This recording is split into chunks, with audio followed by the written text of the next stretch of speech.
So we're gonna shift to NXT, something you actually watched. Yes. This is not New Year's Evil, because New Year's Evil was last week. So, hey, welcome to our NXT show. I hope you enjoy this. Please feel free to like or subscribe so that you can see more of our NXT shows in the future. It is the 14th of January, 2020. NXT starts off with Shotzi and Lorray. We are in the emergency room for this. So, Caden's freaking out. We try to turn on the TV and try and find something. Finding something on actual cable is incredibly difficult. And wrestling comes up. And I'm like, I gotta review this! He goes, yeah, I'm clicking through and I'm like, I look at the time on the clock and I look down and I'm like, oh, this is going to be match 1. And I got it right at the step spot and I'm like, oh, this is not going to be good. And Caden's like, wrestling! And I'm like, yes. And I go, because I'm trying to console him. I'm like, do you want to watch wrestling, buddy? And he goes, no.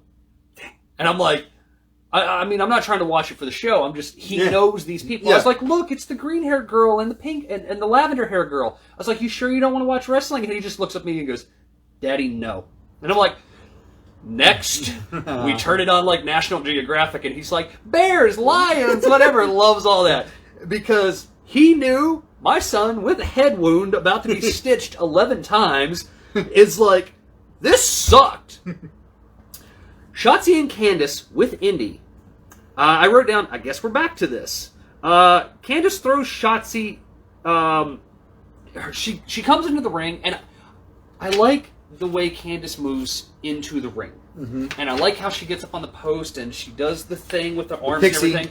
And then everything she does after that is not anywhere near as graceful.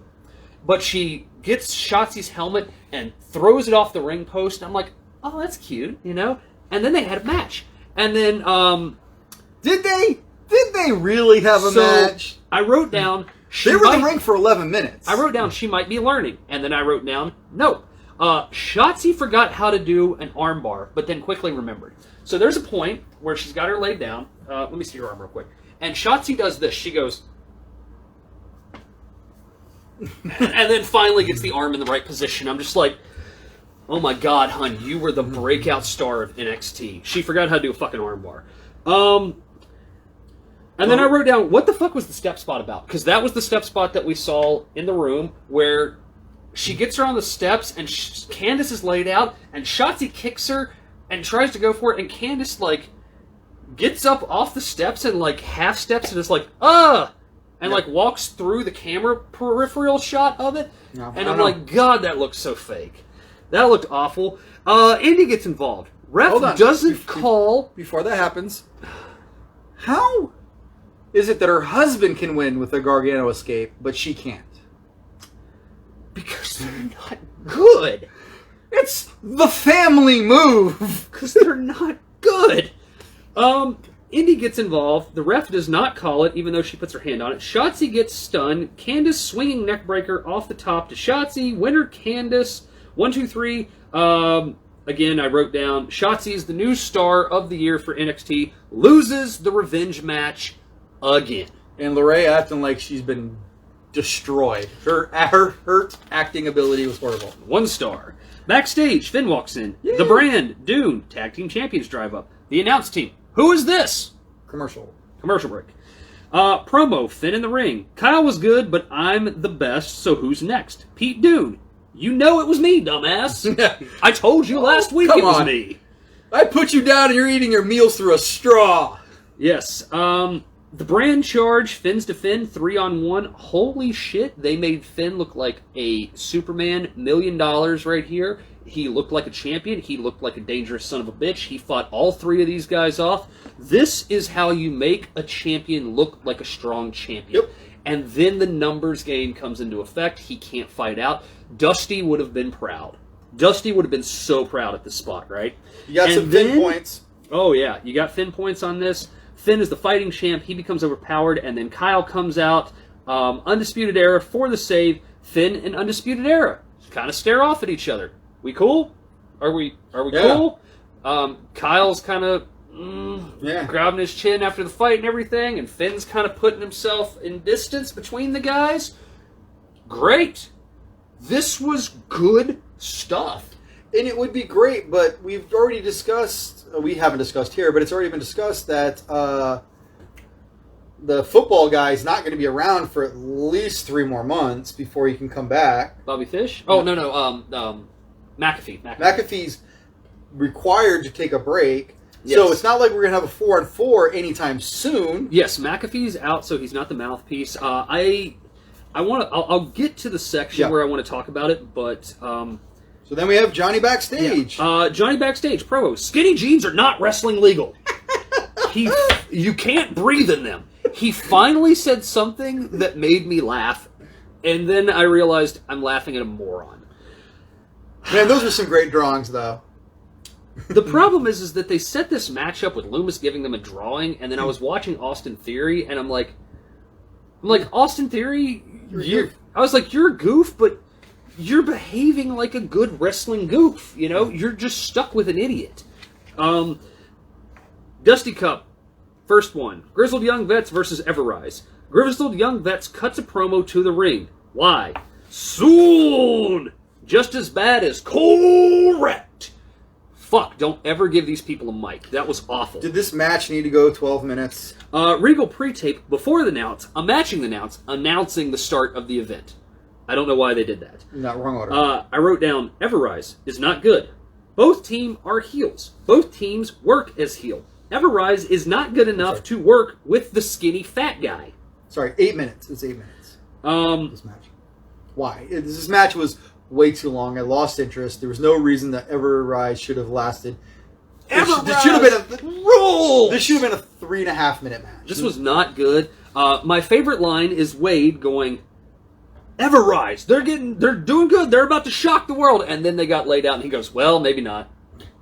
That was fucking hilarious, Wade, because Wade knew what he was watching at this point. He's like, why are these guys here? Yep. They're not good. I gave winner Grizzled Young Vets. Do you have anything to add to this about how it was 5.5 minutes too long? It was so not good. Everybody tells me Grizzled Young Vets is like the shit, and so far I've seen them do nothing but shit. And then Everrise, we talked about, is not very good. The sequence that they have in the side, where they did the big and the run up and the drop down, and the guy flips over, and then the other guy comes in and does the same flip over. We've seen it 3 times now, and they fucked it up 2 out of the 3 times I've seen it. I think that when we see them in their next match with whoever wins the match before them, might be a better match. So far, I've seen nothing from the return of Grizzled Young Vets that make me go, these guys are the next. They're not like they used. They are definitely not like they used. Yes, and don't ever give that motherfucker a mic. All right, so Shotzi needs a partner. Oh, look, Ember's back. Well, hold on. Pre-tape. Raquel hates Ripley. Raquel shouldn't talk. She wants Io Shirai.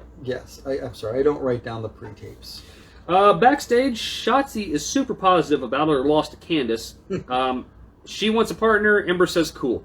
The fact that Shotzi's like super positive after the fact that her, nemesis who destroyed her tank and caused her to reborn, and she's lost every fucking match to her that she's had so far, and she's like, yay! Or she rebuilt her tank. Her tank has sex magic. Yes, they use the sex magic to rebuild the tank. Go back and watch the archives. It's great. Match 3, Johnny Gargano versus Dexter Loomis. Love this guy. Johnny rips up picture of Loomis. Wade, I'd sell that on eBay. You were the star of the show, Wade.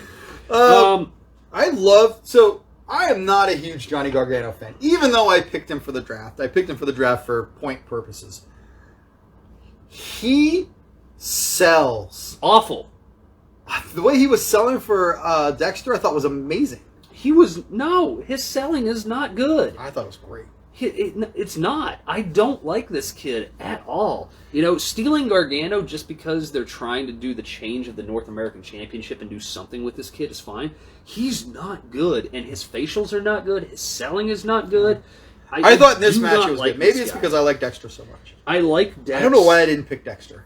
And then the best part of the match, I don't know if you saw this on your retape. Okay. The best part of this match happened during the commercial. I do not get the picture-in-picture window. No, I didn't either, but they said, during the commercial you missed, and it was this spear that Dexter did. No, I did not get it. Yeah. It was like, best part of the match. He speared him into the next week. bunch of stupid shit happens. They fuck up the hard camera shot. Austin Theory jumps on the apron, grabs a hold of Loomis. The ref does not call for a DQ. Loomis locks in silence on Austin Theory. Johnny hits a roll-up with Loomis, who proceeds to try and suplex Austin into the ring over top of Gargano, which was cool. Johnny, however, holds on, rolls up for the pin. Winnie Johnny, 1, 2, 3. What I did see, I gave it 2.5. I was probably being very generous at this point, again, because I'm alright with Loomis. Loomis then chokes out Austin after everything gets done. Loomis then gets destroyed. Kushida then comes to the rescue. Too many fucking people. Loomis and Kushida, yes! Kushida picks up the NWA belt and just basically goes and drops it right at Johnny and says, yeah. And I wrote down, fuck, Joey's going to score so many points on this segment. Backstage. Hold on. One thing, the kick that Johnny kicked him when Johnny kicked Loomis upside the head. Oh, when he actually threw a kick that actually connected with somebody and wasn't 3,000 miles in the other direction. And like you could see Loomis go, that hurt. That one stung. Backstage, Brand is pissed at Undisputed Era. I don't give a shit. Interview, Thatcher and Ciampa. I wrote down, how did I forget Ciampa on draft week? Same way I did. This was like not good. Whoever produced this was not good. Wade was in the middle. They were at like a dining room table kind of thing. Thatcher was on one side and Ciampa was on the other side. I love this. Ciampa's basically like, what is this bullshit? And Thatcher says, don't worry about it, I'm cleared to fight. And Ciampa's like, yeah, you're going to fight. And Thatcher's like, yeah, we're going to fight, and we're going to fight in the cage. And Ciampa's like, yeah, that's right, we're going to fight. We're going to fight in the cage. And Wade goes, I guess they're going to fight in the cage next week. No. And then we're going to get this match on free TV next week. First of all, you're completely 100% wrong. This was an amazing segment. This was a terrible promo. You two guys have done so good so far. No. So those that have watched this segment, you'll be on my side, I'm sure. The segment was amazing because, first of all, he's like, so what was your injury? So what was your injury? It's fine. Don't worry about it. I'm clear. You sure you don't want something about your injuries? No, I'm good. And then it was just like goading. Ciampa's good at goading. He's like, look, I respect you. I believe everything you're saying, but you started a fight with me and now I'm going to kick your ass. And then, you are like dick blind from Thatcher at this point, man. So there was 2 lines in here that I really liked. One was a bullshit line because it was just like funny, sarcastic, and fun. The second one I thought was an amazing line. So the first, like, Thatcher goes, I'm defeated in these cage matches. Motherfucker, there's only been one. How are you going to say you're undefeated? I like that he gogoes, I'm undefeated. I'm 1-0, essentially. And then I love do I look like a freaking zebra to you? I thought that was great. It just seemed like both guys were like 2 high school guys at their lunch table talking about the wrestling promo that they were going to cut once they made it to WWE together. Fine. I liked it. I didn't like it. It didn't do much of anything. The only thing I liked was the start where they try and tell the story where Ciampa goes, Thatcher says, I was trying to teach the young kids, and Tommaso goes, you say teach, I say take liberties. That back and forth was okay, but everything else around it was just like, it was like 2 guys who'd never cut a promo, and they were in promo class. Right, this was not good. So we'll move on. Backstage, Undisputed Era promo. Basically, it's the same promo they cut every single time they go there. Adam Cole speaks for everyone, and then Adam Cole goes, and that's Undisputed. And then they walk off. And then Adam Cole walks off, and then his bitches walk off behind him. Dusty Cup, match 2. Swerve Scott versus Jake Atlas versus MSK. They were the Radicals in Impact. No one knows who the fuck they were. They were the Radicals. They had the treehouse. People who watched Impact knew who they were. I knew who they were. But the cool thing was, for those who watched Impact, they carried really nothing over from their Impact persona. They had a new persona. Dude, so man. that was at least. Oh my god, that's their new persona. Okay, so their old persona were they got high in the treehouse. It was like when they did their promos. It was exactly like the '70s show where they'd sit around in the corner. So these were some 2 scrubby, bad not looking... So they were not great wrestlers. I never liked them as wrestlers. They are not good wrestlers. And they were talking about this is the new hotness, essentially, as Wade's trying to build them up. And, oh my God, MSK is here. Who could MSK be? And then they come out and they're like, oh my God, these are the two new superstars of our generation. So the black guy is fairly cut up. He looks decent.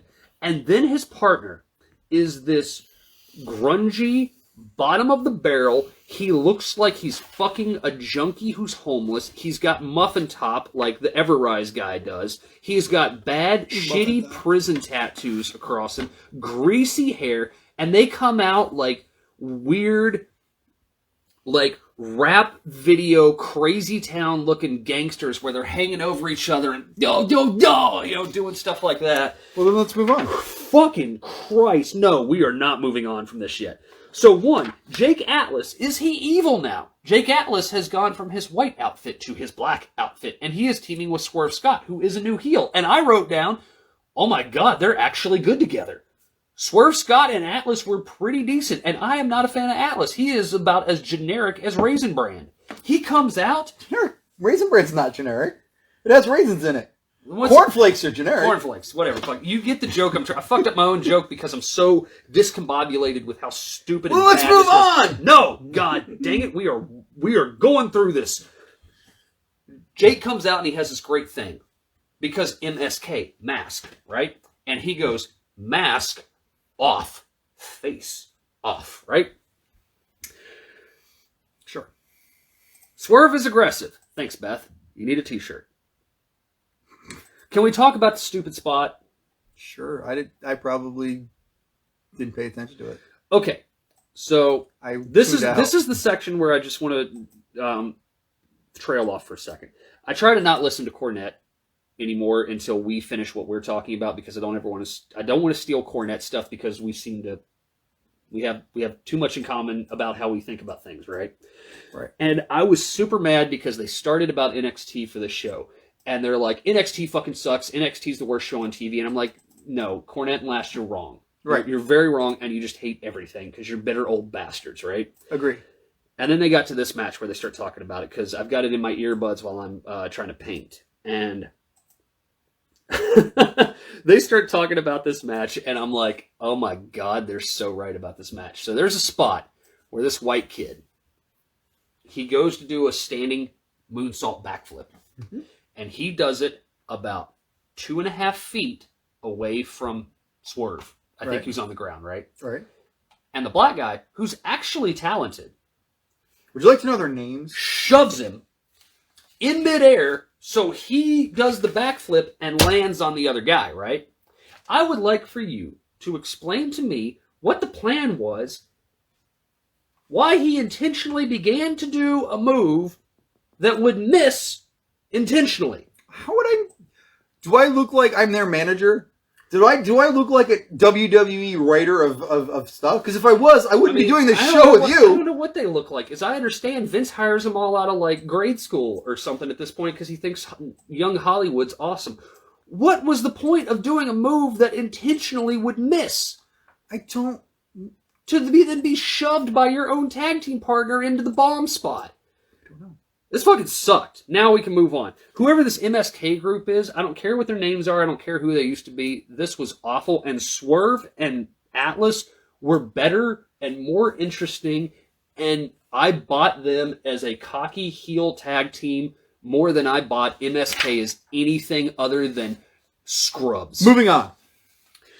Pre-tape. Recap of the Ninja Mortal Kombat shit. Pre-tape. Hey. Smoke Show says Carrion is calling out Finn in Slavic. Yes. I believe she speaks in Slavic. Hold on. I wrote this stuff. Oh, sorry. Go ahead. Keep going. Match 4. Xia Li versus absolutely fucking no one. Her name, by the way, for those that are keeping track at home, her name was Valentina Perez.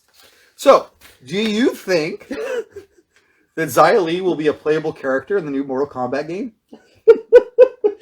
So she comes out. I wrote that down. Do you think she'll be a playable character in the Mortal Kombat game? So the Sith Lord comes out with the Mortal Kombat entrance, now with bow staff. So she does a bow staff routine. It's pretty basic. I think anyone who's ever picked up a mop has done this move, where you just kind of spin it and da, you know?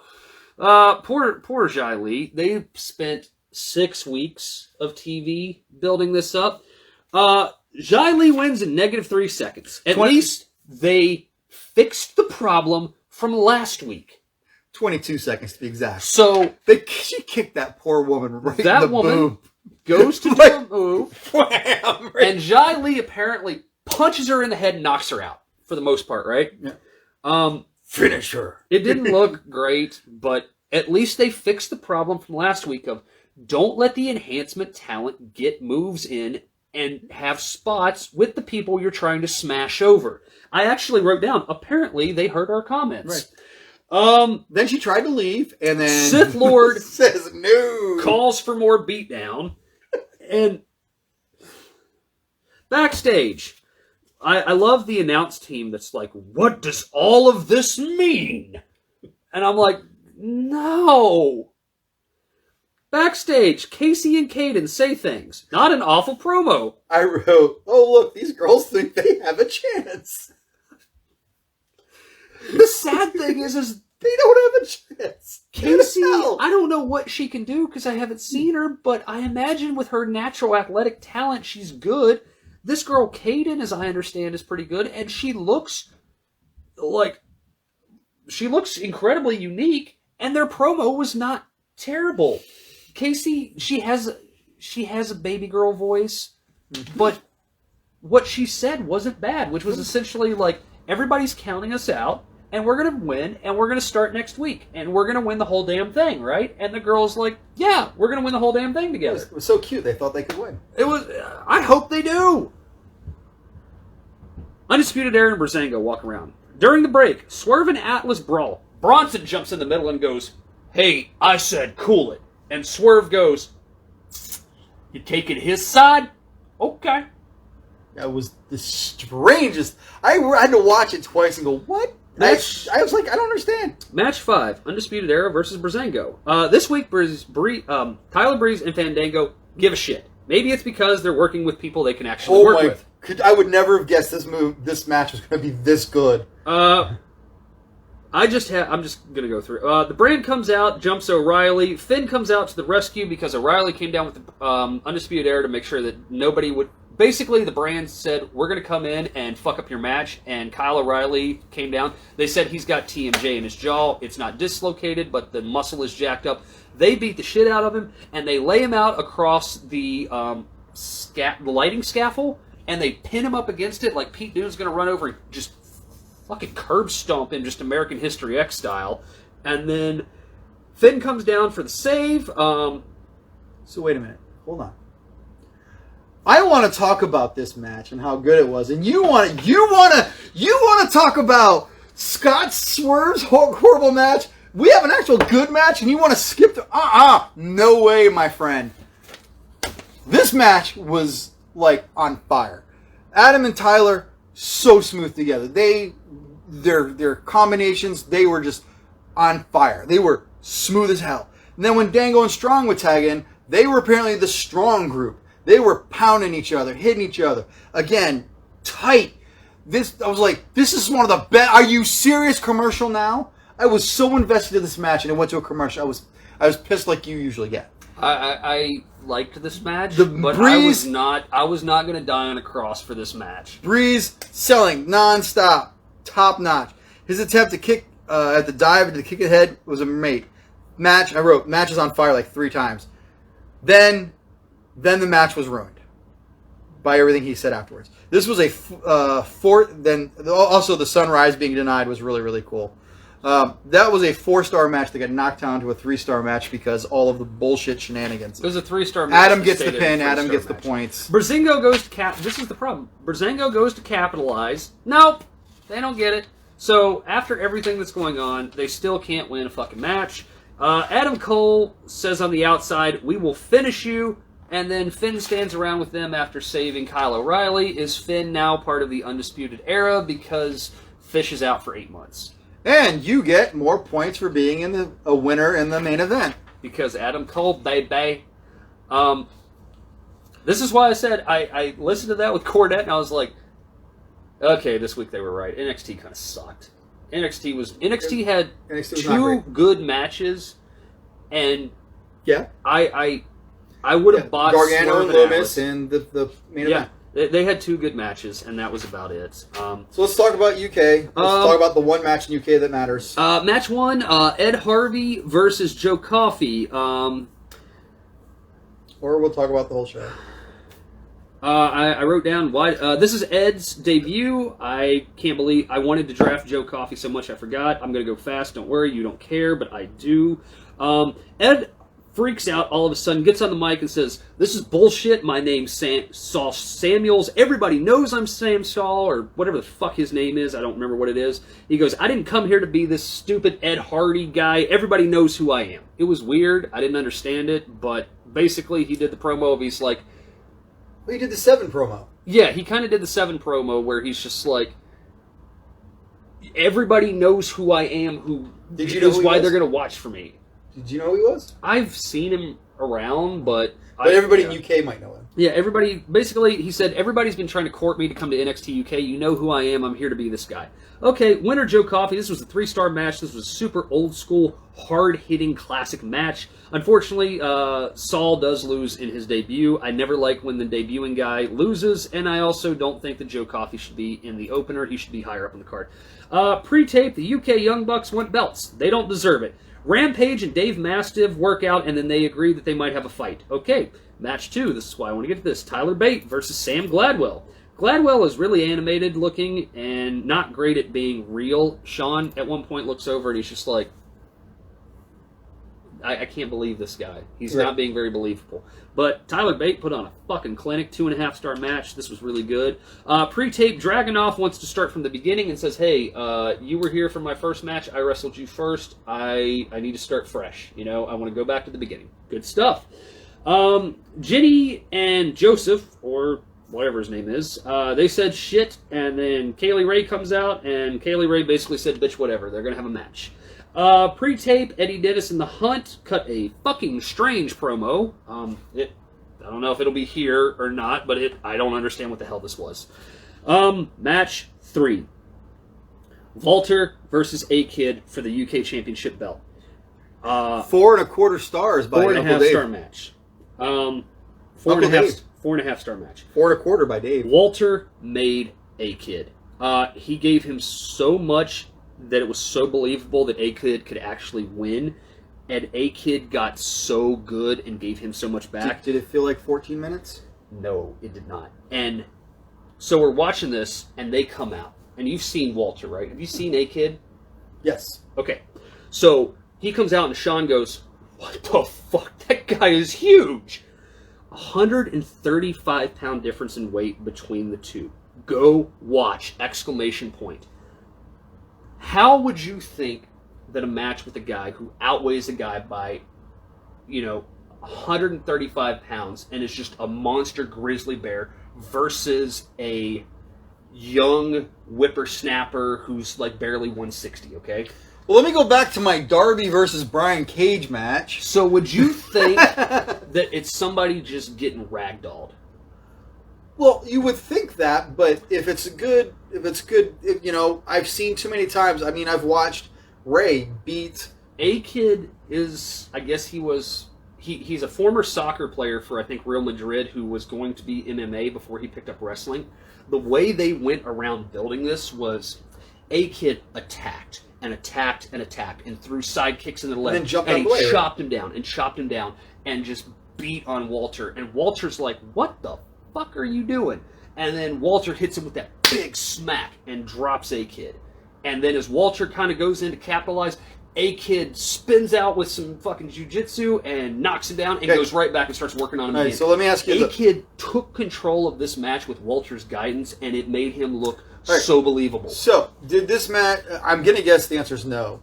But did this match do the tired old trope of the big guy starts to lose when he gets thrown into a turnbuckle or into the corner post? Good. No. And that's all I need to know. That's all I need This to know. match is amazing. Please watch this match. All right, before we move on, so that would normally be the end of our NXT, but we're going to talk about what was just announced real quick. We talked about this last week, very shortly.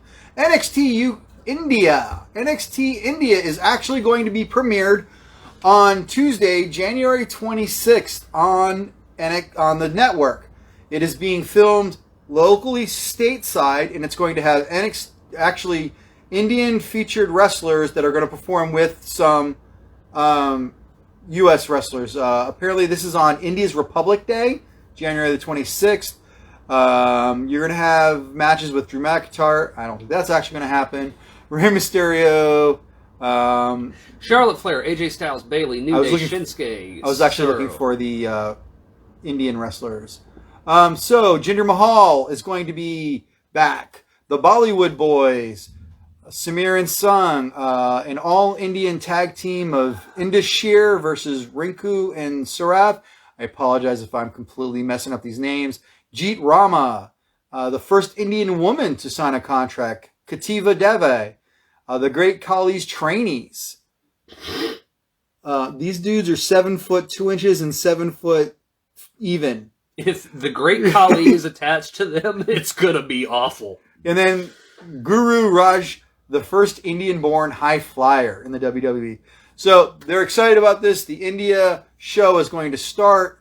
There is 1 billion people in India, so it makes sense. But that is going to be on the 26th. I am not sure if that's going to be something we go over. We may go over it quickly. We'll see what time allows. Maybe we'll do a special one on this. I don't know. But if you're interested in hearing about it, let us know. We have a lot on our plate already. So there's that. I mean, we'll try and get through it quick. Well, maybe we'll do like an NXT where I'll just watch it and fall in love with it and make you fucking watch it. So, because once we get to SmackDown, and I know we went late because where did we go so late on? Oh, we had a topic. We had a topic.